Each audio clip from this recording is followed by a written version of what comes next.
Do you believe during the 2016 presidential campaign, Russian intelligence services directed a campaign of active measures involving the hacking of emails, the strategic leak of these emails, the use of internet trolls, and the dissemination of fake news with the goal of denigrating a presidential candidate and also undermining faith in our election process?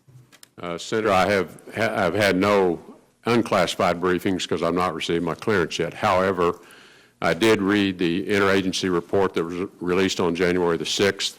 That report clearly is troubling and indicates that all of the actions you just described were undertaken. Based on your knowledge of Russian leaders and Russian politics, do you believe these activities could have happened without the knowledge and the consent of Vladimir Putin?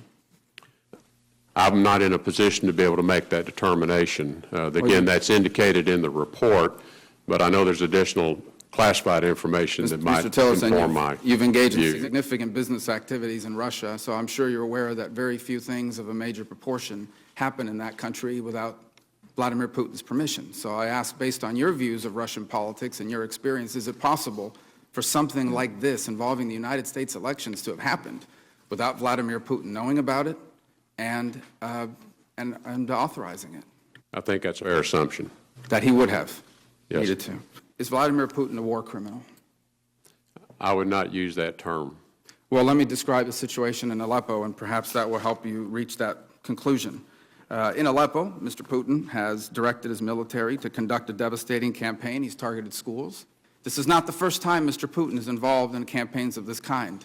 Back when he was just appointed prime minister before he was elected, and I'm sure you're aware of that period of time, there was a series of bombings, and they blamed it on the Chechens.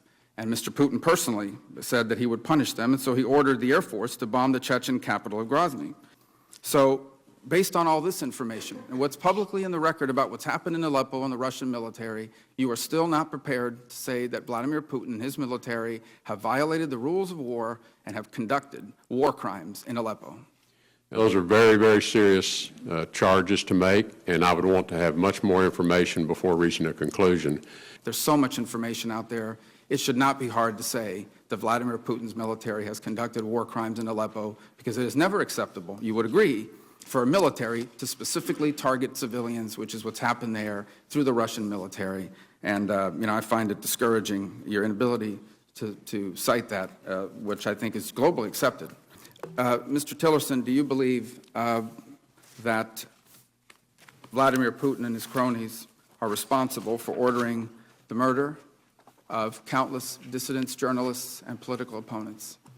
I do not have sufficient information to make that claim. Are you aware that people who oppose Vladimir Putin wind up dead all over the world, poisoned, shot in the back of the head? And do you think that was coincidental, or do you think that it is quite possible, or likely, as I believe, that they were part of an effort to murder his political opponents? Well, people who speak up for freedom in regimes that are repressive are often at threat, and these things happen to them. But I am not willing to make conclusions on what is only publicly available or have been publicly reported. None of this is classified, Mr. Tillerson. These people are dead. Political opponents are dead. Your question was people who were directly responsible for that. I'm not disputing these people are dead.